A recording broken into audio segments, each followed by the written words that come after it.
Okay guys, welcome back. Today we're going to be kind of like a review of the Vevor blade sharpener. I forgot how big the disc was. I've used this quite a few number of times. I just sharpened 3 sets of blades. And it didn't take too long, but you know, blade sharpening kind of does take some time when you've got a lot of dings and dents on them.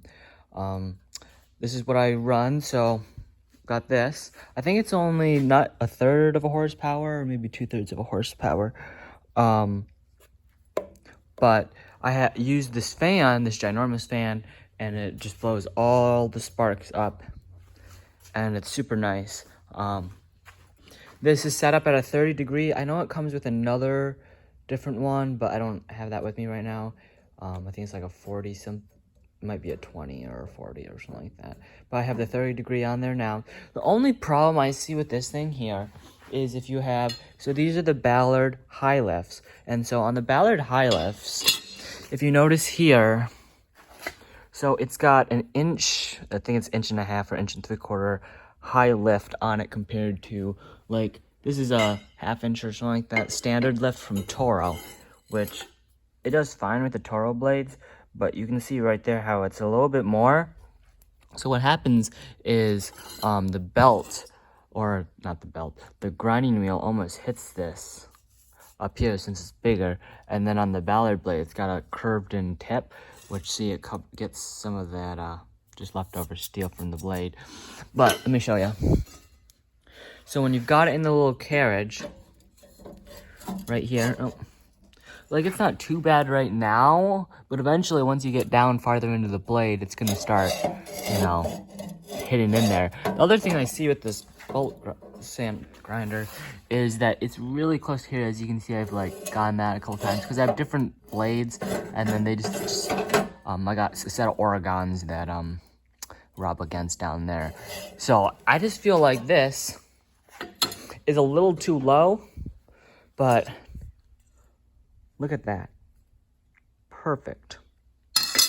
This one, I didn't do too much to it, even though like it's got quite a few, but if you did that, then you would eventually have no blade left.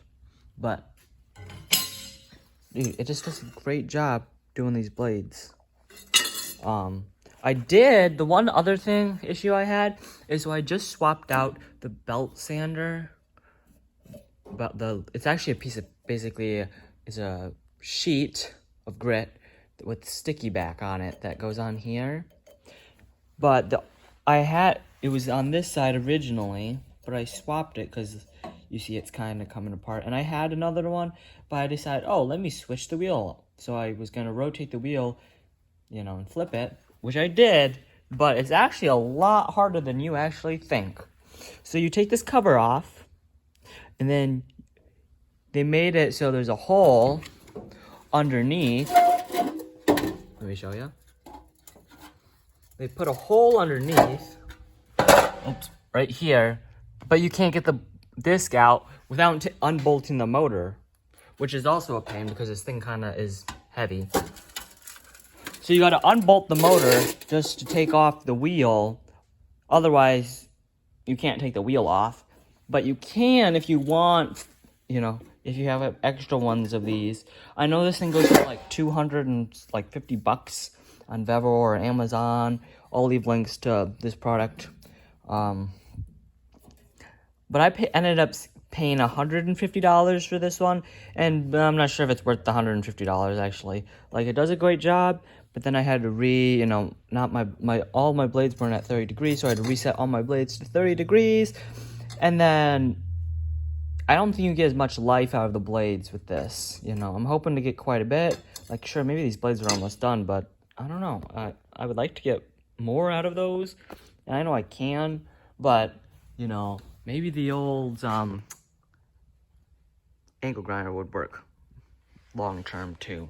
So I want to test out some other products, but for $150, I was like, why not buy this? Because I had been looking at it. I know the RGB 712 was like $600 something, and this is just basically the Chinese knockoff version of the RGB 712. But I was a little cheap, and I did not want to spend, you know, $600 on one, because I'm not going to be sharpening that many blades. I'm not mowing many lawns. I got like 15 sets of blades, and, you know, but it's not my biggest priority for blades. So I just bought this. I was using a bench grinder, and that seemed to work, and I love that. But then I wanted something that I could bring to the shop and not at home, and just this was better because it was a little bit lighter, and I wanted something with grit paper instead of actually a grinding wheel. So this is just a little kind of like, oh, because there was not very many videos of this product. So for $150, would I buy it again? Yes, probably. But I want to try some other products and see. But otherwise, it's a knockoff version of RGB 712. I'm not sure if it's worth the $250, but for the $150 I paid for, I think I got a pretty good deal on it for not even being used. Well, that's the end of my video. Don't forget to like, subscribe, watch any of my other videos, and I hope you have a good rest of your days. Bye.